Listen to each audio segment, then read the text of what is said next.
Have you noticed that your board game room is getting a little overfilled with too many games? You may not be alone. We're going to talk about if there's too many board games in the hobby space now and if it's oversaturated. All that I got will never stop giving on.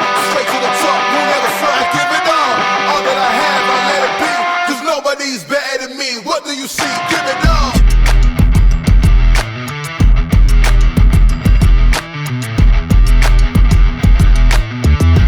Ladies and gentlemen, please rise. Good gaming champions.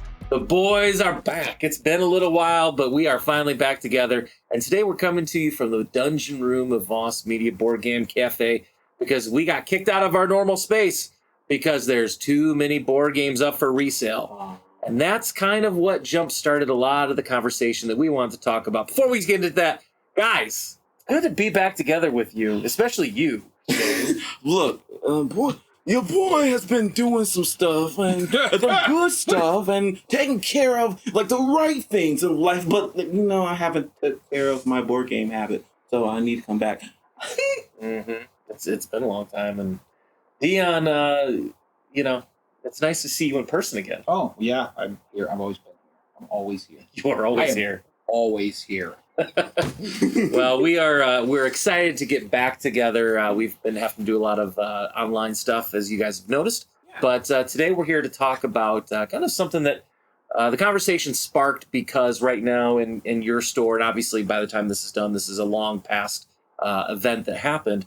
But you're doing a resale kind of event here at the store. People can bring in their old games that they'd like to sell and try to get some store credit. And it kind of sparked the conversation of, is there an oversaturation of board games out there just in general? Some of the stats to kind of jumpstart this conversation, I think to get a kind of a perspective on the industry, is as of 2024, there was an analyst prediction of about $18 billion worth of sales in the general hobby space, which is quite a bit. But more importantly, there's an estimate of about $41 billion expected by 2033, which is a very large growth. So to generate that revenue, obviously one of the prime ways that you can do it, besides reprints of existing evergreen type of games or those older games that you know, is of course deluxifications, Kickstarters, crowdfunding, and we're seeing more of those than ever before. In fact, as of right now, they estimate over 5,000 games that will be coming out in 2025. And so when you think about at least one copy of all of those games in a board game store or a lobby or library or any place that's trying to have board games, well, Dion, you can kind of speak to this as a board game store owner, how hard it is to try to keep up. Forget about the old games of the past. Just trying to keep up with the call of the now of every new game coming out. And as a store owner, trying to keep everybody satisfied because they want that new hotness. Well, the hard thing is that for the retail side, it's impossible because you never know what's going to be popular and what isn't. And usually that's one of the things that I mentioned that I enjoyed about going to like Origins is we got to see a lot of the indie guys that don't get the advertising machine behind them that you would see with a lot of these bigger companies. And I say bigger, but the board game companies aren't really bigger. It's just more than one person at that point, right? But, you don't have the Capstone Games, the AGs, the Pegasus Spiels, the big publishing companies that do a very, very good job at what they do. But you get to see a lot of these little ones that don't. So minusing those off the table, still trying to keep up with the norm of what is going to sell and what isn't. If I kept a case of everything that released, I would be out of business. Or no, I would need a warehouse, right? In my play library, because we work a little different than most, we have over 1,800 games that you can pull off the shelf and play because we are board games first here. In my play library, I'm already running out of space, like ridiculous space. We have about 10 total tables, and they're in different areas, but we are out of space when it comes to storing like board games. I'm struggling, and we're only a little over 1,800. So imagine that's 1,800 games, and you're trying to pick the best of all time. And there's some that I don't have in there that I consider the best of all time. But trying to figure just, let's say if we just want every game that released in 2025, 5,000 of them? Mm-hmm. I mean, woof. There is a little bit of fatigue when it comes to trying to find space, yes. And Shay, as somebody who put your first game out in 2025, and then our old producer Brandon, his game, which will be coming out shortly after Gen Con, which we're hoping to feature here on the channel, that will also be coming out soon. Dion, we're kind of slacking off. We're the only two that don't have a game. I don't think I do have a really good idea for a game, but I don't want a game. I have an idea, I just don't know how to do it. I guess that's kind of the problem. But Shay, you had a game come out this year, and then Brandon's got one coming out this year. And the hard part is that there's over 36,000 games registered on Board Game Geek. Mm-hmm. So, what are your thoughts? I mean, that's an inventory and a catalog of number of games where it's got to be so hard to try to stand out. Oh yeah, it's to just drop a game. It won't work because it's so many people. Like, I think for me, what was the big thing is to stand out is to have my TikTok, having the journey build out, getting that following. Because if you don't do that kind of stuff, if you don't go to conventions, especially local ones, and you don't push your actual idea out, then it is hard because it is like you said, 5,000 games coming out, and then you're also butting against the other games that already was good. Like, I'm in the TCG, I'm in the tabletop role-playing space, and there's so many of them coming out, like either on Drive-Thru RPG, you got some on itch.io, you got some that is actually big retailer publishers, and so it is hard to stand out and really, and we'll go through this later when we're talking about how to fix fatigue. It takes you to have to go and be in person to explain your game. Really, that face-to-face is the only way you can get past that, because there's so many things online. There's so many, it's a lot. But so it's intimidating, but then you got to have also your headspace of where you think you're going to be. Because I'm not D&D. I'm not pulling those numbers. If I could pull a quarter, no. 128th or 3%. Yeah, just 3%. Then we set. But yeah, it's hard. And you talked about face to face, and I mean, you take a look. There are literally now hundreds of board game conventions every single year, and if somebody does the editing for this video, this should be coming out the week, actually, as Gen Con is actually happening, where they estimate over 24,000 events are going to take place, over 70,000 people attend, and it brings over $80 million of revenue to the city of Indianapolis. And that's not even the biggest one for board games, because, of course, Essen Spiel is the biggest. One of the biggest in the United States. It is the biggest in the United States, but in the world. Yep, and that's Essen Spiel. And the thing that, Dion, I found the most fascinating about it is, we talk about all these board games flooding, but in Germany, there's 80 million people, and they estimate that they sell 50 million games a year in Germany alone. I mean, I'm in the wrong area here. Actually, I mean, my business model was taken from the European business model. The board game cafe model, where board games are first, and you're sitting down and playing, and someone's teaching you the games, and you're running events around them, almost like a convention every day. That same business model is taken from the European market, which is massive compared to the United States market, right? Some of my favorite games are Euro games. So, yeah, and we've obviously seen a big pinch here in 2025, Shay, where, we've had a lot of issues earlier this year due to all of the uncertainties around tariffs. We had, in fact, some of the data that had come out showed that 23% of small board game publishers considered shutting down during those earlier months of March and April of this year, and 90% of them expected to have price hikes, and some of them absolutely did. A lot of them did. And then, thankfully, there have been great companies, like, to give a shout out, Van Ryder is one who, the second any sort of trade negotiations were reached, they immediately lowered their prices back to where they were.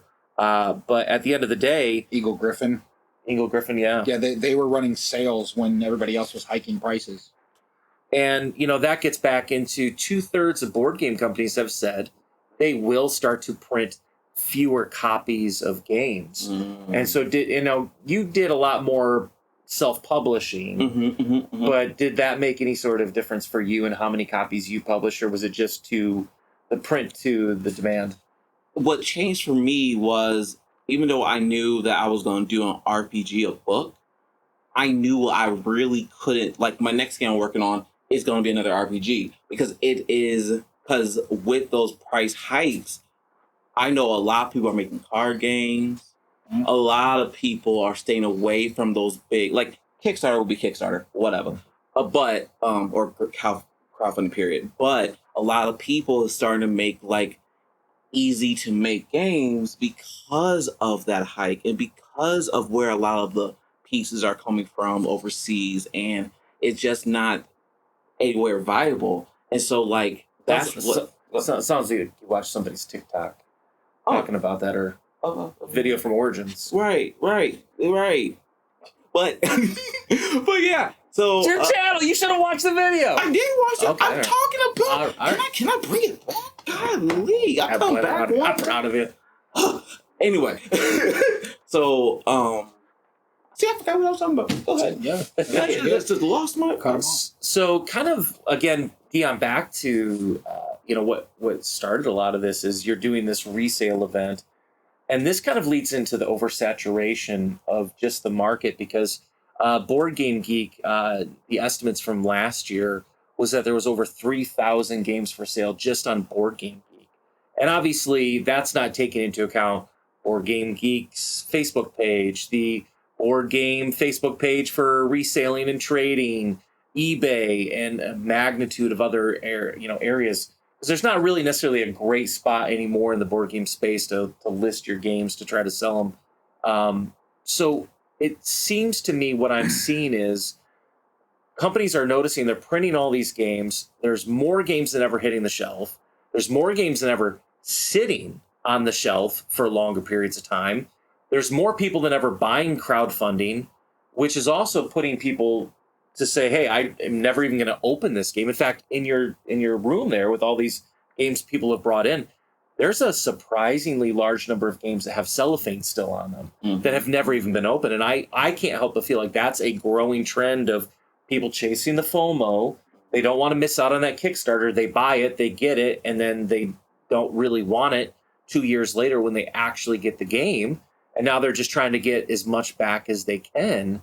And I kind of wonder, how does that saturation or potential oversaturation, what do you think that does to the hobby itself?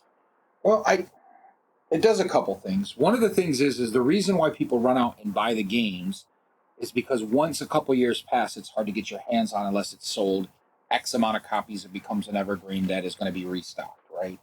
So some people come in and go, oh, do you got whatever? And I'll look it up and go, man, that was released 3 years ago. I can't get my hands on it. They're not reprinting it. They're not doing it over again. They didn't sell out of their first run. And then now it's finally getting played years later.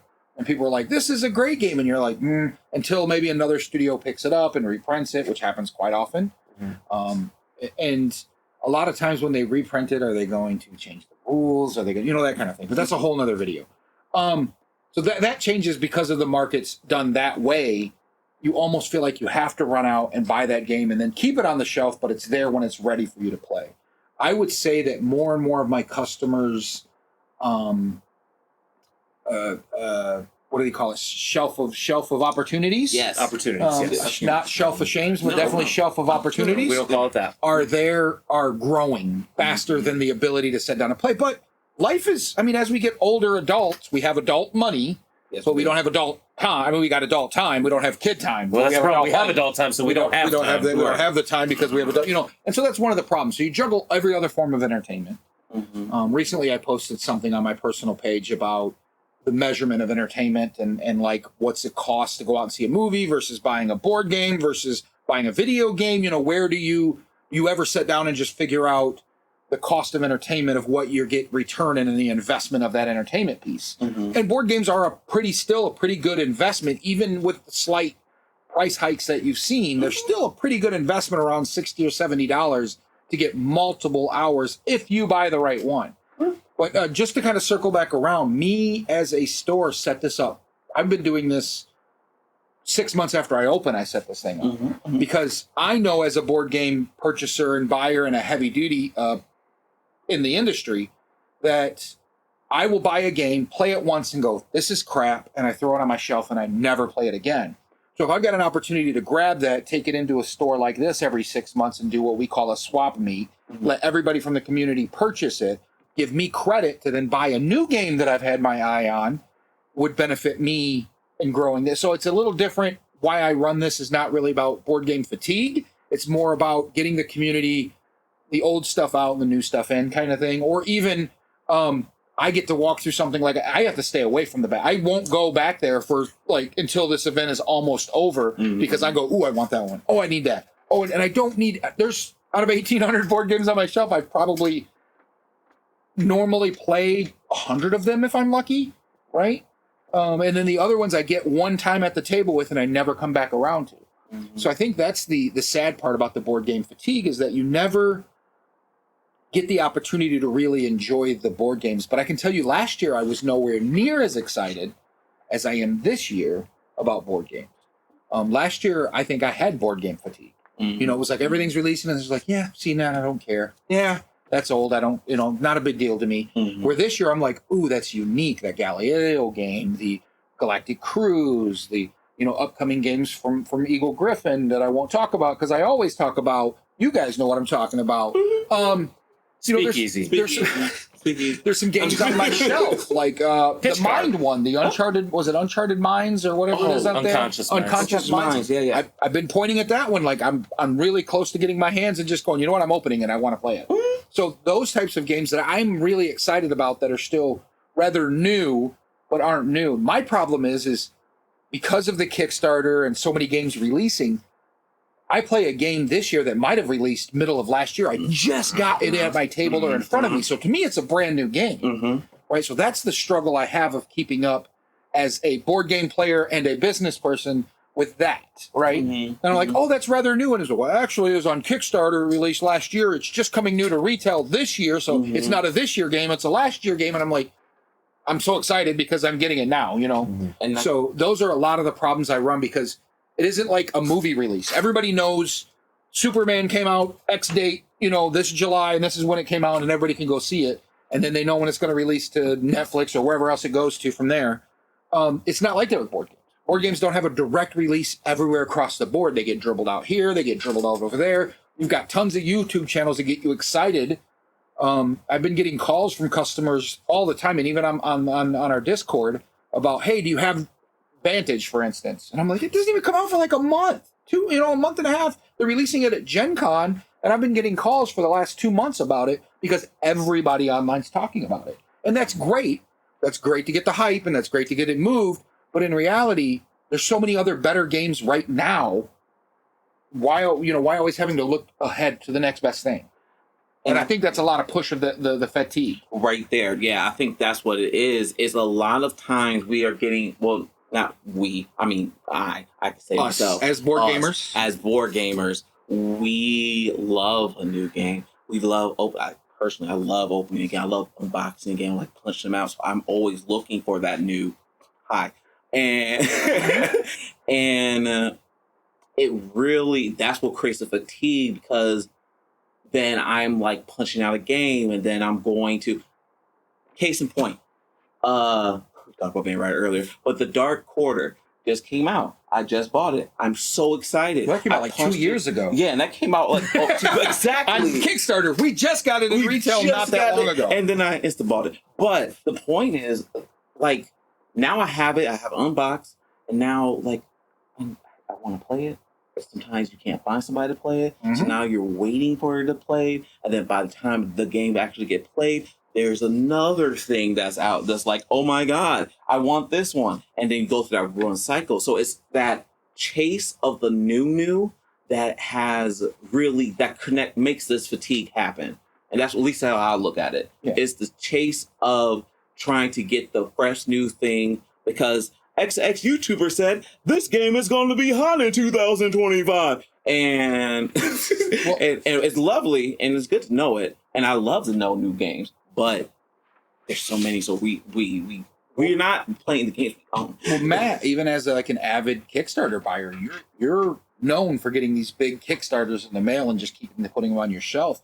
I mean, is it the fear of missing out on something is why you're buying all of these, or is it this is going to be the next big thing and I'm not going to be able to get it? Yeah, and I think for me, I think I fall in line with a lot of people. I think there's a cycle that people go through as board gamers at this stage of life, and that is it starts with this awakening to wow, these are amazing. Like this is way more than I thought board games were going to be, and it's just progressing as things are getting bigger and better. Sword and Sorcery just came out. They're doing the digital pad thing now, so they're bringing the apps into it. So, I mean, all of these even older games are coming out in all new fashions where you're like, wow, this is innovative. So when you get back into the hobby, maybe because you played it as a kid, and all of a sudden somebody shows you something, and you're awoken to this whole new thing, and it's way beyond what you ever thought it was. It's like, holy crap! So you get overexcited. And then it's like, you always see people as like, oh, I just got into the hobby. And it's like their bookshelf and it's like 5 games. And you're like, oh, that's cute. That's cute. You just got started, didn't you? Right. And then it's like 6 months later and it's like a whole wall of Calyxes. Because then all of a sudden it's like, once you get a taste, once the dealer gives you a little taste, Don't point at me. you know, then all of a sudden the gloves are off and it's just like horde mode of buy. I've got to catch up. Top 10 this. I need this top 10. I need that top 10. I got to go through that top 10. And that's why top 10 videos of board game YouTube channels, including ours, do the best. Is because everybody wants to figure out what they need to buy next. And then it's like, you go into this like overactive, like hoard mode of I've got to get everything I can afford within my discretionary spending. And it's like you just go blind. And then at some point you start to think, you know, I've now collected 300 games. I've played 5 of them. What do I do here? You know, and that's a lot of people. I've seen the Reddit posts. I've seen the Board Game Geek posts. So I know I'm not alone in this. It's just you. Yeah, it's not me. It's not just me. But I think it really does go through that, you know, the buying phase, and then it turns into, no, I'm a collector. You know, that's the justification you start to have is, no, I'm collecting these. That's what I say to myself. That's what I tell I'm myself. collecting them. And I say to myself, you know, my son is 12, my daughter's 10. Board games are like wine. They just get better with time. They don't go bad. There's no expiration date on that copy of Wormspan I bought 2 years from you. It's still sitting in the cellophane. It's ready to go at some point when it's ready to be played. And then you start to get to this fatigue that I'm at, where this year, I think I've backed maybe 1 game this year. And that's because I've become fatigued. But the driver of it, Deon, to your question was the fear because there's so many exclusives. There's so many only on Kickstarter, only on GameFound. And for people like me who have that more completionist mindset where it's like, Jay, if I'm going to buy a game, like I want the best. Like when you did your Kickstarter, you're like, oh, you can do digital. And I'm like, well, I don't want digital. Like, I want the book too. Because if it's there and it can make it a better experience, I want to have the best experience I can. And there's a lot of people out there, Deon, who are just like that. Yeah. And I think a lot of it is that fear of missing out. I think a lot of it is that I want to be the cool kids as well. The problem is that I see it with a lot of people is they don't really have the space, the group, the time, or the people to play with. And they're doing a huge disservice by leaving that Wormspan wrapped up and not being able a chance to sit down and get down and play that game with friends or family or set up a game night. I think people will find much more filling inside if they're able to find a friendly local game store like Voss Media, or they're able to find friends or a group, whether through its GroupMe or something like that, that you can get together with people and just set up a night, even if it's once a month, and hey, let's crack this and do this. It becomes, in the beginning, it's rough, but after you get going, you're really looking forward to those nights because then at least your investment of your entertainment, you're getting value out of at that point. And I think the fatigueness wears off because of that. Like the more you get open, the more you get played, the more you realize this is a lot of fun, right? And then hopefully you don't fall back into the same loop. Well, but so I actually feel like you kind of go through this pattern of like it starts with FOMO and then it quickly turns to regret. Yeah. Because once you get the dopamine hit, the problem with I think just human behavioral psychology is that we're so overstimulated as a society because of this stuff in your hands every second of every day, screens in our face, and that was one of the appeals to me of the board game hobby. But the problem is that all of us are so addicted to dopamine hits that we search them out as many ways as we can. And when you buy that Kickstarter, it does give you that little jolt. You know, when you come into a board game store and you buy a game, it gives you that little bit of a jolt. It gives me a jolt too when you come in and buy it. I've seen you jolt when I bought. Jolt. But the problem is that, like I said, then when you buy too many of them and you do them in such a rapid fashion, which again, a lot of people out there watching this have undoubtedly done. It's like, then you start to get that regret of, man, I committed how much capital, how much of my money to this. And then that oversaturation hits of, you know, I've got probably 6 that I can name right off the top of my head, big box campaign games that are still in the boxes that they showed up in. And, you know, and I keep thinking, like, what do? Do I bring them into your resale event? Do I get rid of them? Because, well, what if one day I finally get to it? I'm like, oh man, I wish I had that copy of Madara that I gave away for $150 that I paid $250 to buy in the first place. So that's where I kind of struggle with it. And that's where I'm at as a board game consumer is I've really pared back because I have so many shelf of opportunity games that I just know I'm probably honestly never going to get to.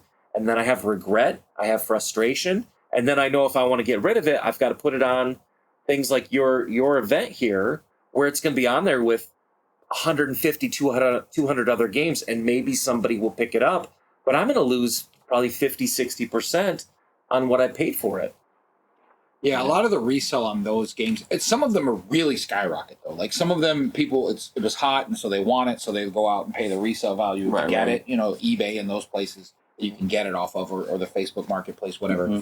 But I can understand the point of feeling that regret of like, oh, I bought this, and now I got to give somebody. I don't think I would have, just me personally, and I recommend this to anybody watching, I don't think you should go out and buy those big box, massive campaigns unless you already have a group of people to play those big box, massive. That is an ongoing group, right? And I know the plan is, well, I'll get them all, and then I'll find the group. And it doesn't always work that way. It does not work at all. And I can tell you that. Maybe your group already has some of them. You know, like we were talking about before the show, I would rather purchase on Xbox Gloomhaven than have to set that up for a group and tear it down every time the group leaves. And I love the I run a board game shop. That's what I'd strive for, is across the table chatter and in front of each other, and all my electronics are off and we get that time. But it's just so much easier with the time limit that we have to be able to go, all right, I'm in the session, join in, and we're joining in and we're playing, right? Yeah, I think that is a good point. Like, I think with a lot of games now, not a lot of games, but with some of these cool games, and it's so much to set up that it doesn't, why would I set this up to play the game? I think that causes fatigue, because now you have the big box game, you have the new Skyrim game, the Elder Scrolls game. You have all the boxes, and it's so heavy, and you have to unpack it. You got to go. These rule books are getting to become textbooks. Can be. Yes. So I think another point going back to is like, why would I spend so much time on setting up this whole big thing? But and on the flip side of that, and to be the devil's advocate to myself, is that some of the games that I really enjoy have the thick books that you're talking about. I just played Pompero and learned that for the first time. I finally got time to sit down and get it cracked open and played it. I had a blast. I really enjoyed it. I want to get it to the table again very shortly before I forget about it and have other things, because I'm always the next thing, you know, with me. But, you know, that's a big, thick monster book that takes a little bit of time to understand and learn. The game itself isn't difficult, but a lot of these games have very simplistic mechanics. You just have to understand how it all works. You know, if this happens, then that happens. But if this happens, then that happens, you know. So I think to kind of go back around that, there are some, the campaign games is mainly what I was pointing at.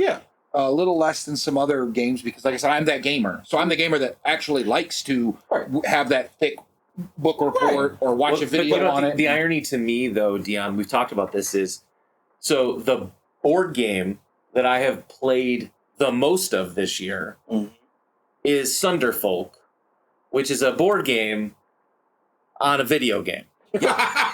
You know, because some of my closest friends are in Oklahoma, so we'll hop on Steam, and you know, they use their phones. We all use our phones to control. I just share my screen through Discord, and Sunderfolk is like a cutesier version of Gloomhaven. It's really all it is.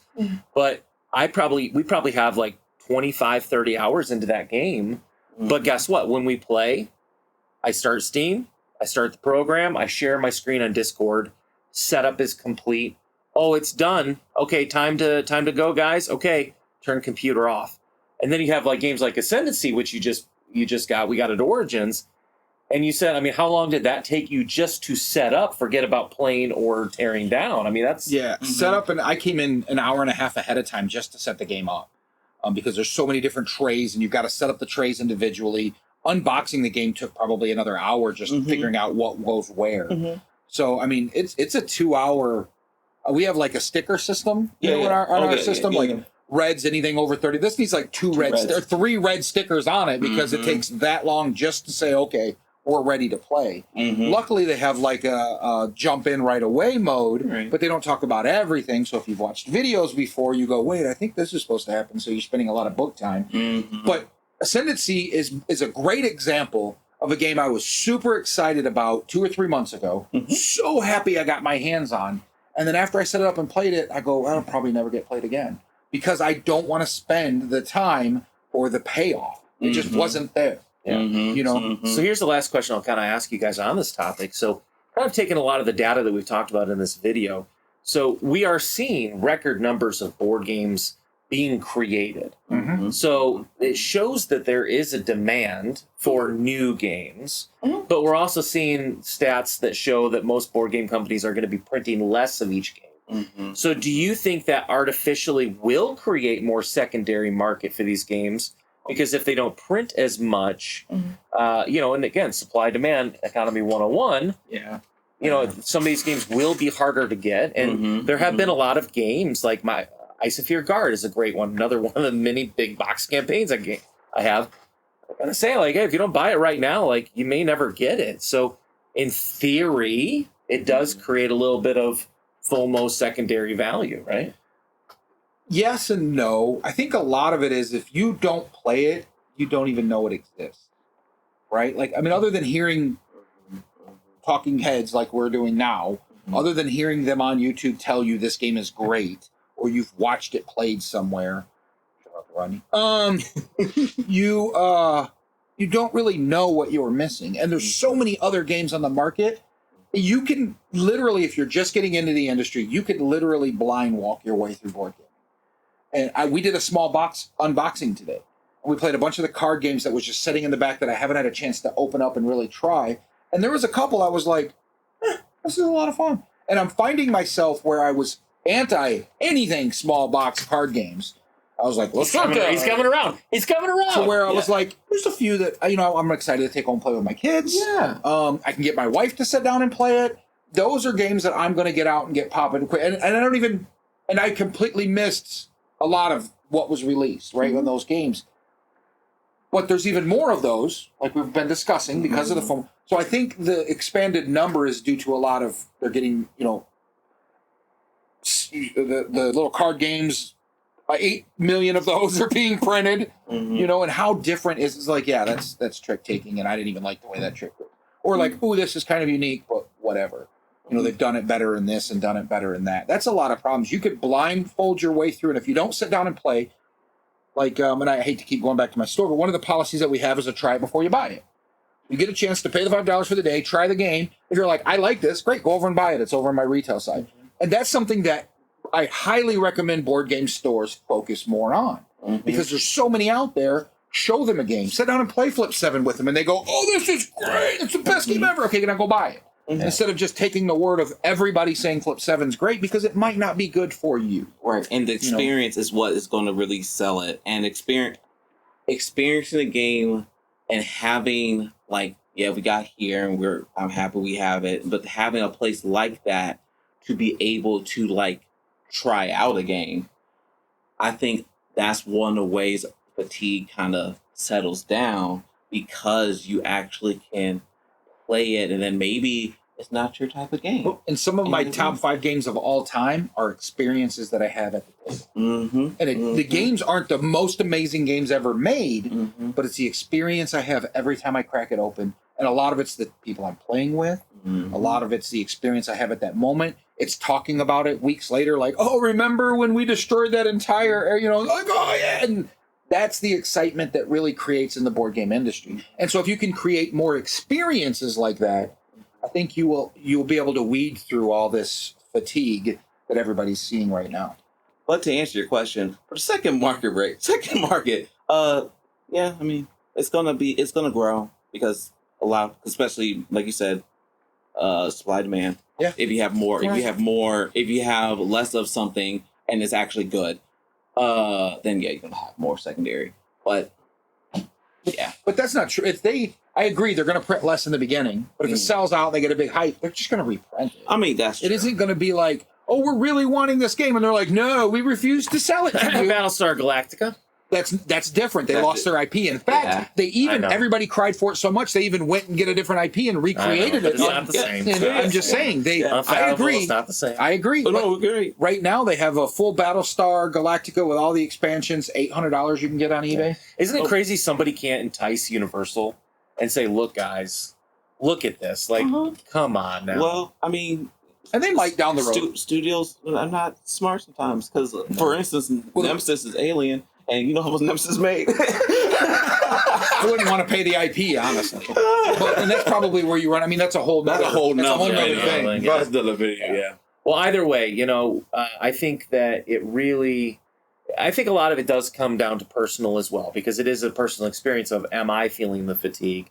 And I know for myself, sometimes I definitely do get that, but a lot of it more is kind of that frustration of just not having enough time to play, because we also have so many things that are pulling at us all the time, especially if you've got kids like myself. There's so many activities that they're demanding for, travel sports and just academics and this or that or this or that. And so I think we're all being stretched so much, because so many things want your time. So many things want your attention. And I mean, even our phones are taking so many hours out of our day. I mean, that's a whole different topic, but I think we all feel fatigued too with our day of like, I don't have enough time for stuff. It's probably because we all spend way too much time looking at this and not even realizing, 30 years ago, you didn't waste your time on the phone. You didn't waste 2 or 3 hours on social media. And so because of that, you had more time in your day to do things because it wasn't wasted. So it could have been spent playing board games. And I think that for me, that's a big issue that I know I feel. But again, it comes down to my FOMO, my fear, my fatigue is looking at a room of games and just knowing I don't have the time to get to them. Well, I mean, and let's be honest with everybody here that's watching and also us here. If you really want to take the time, you can take the time.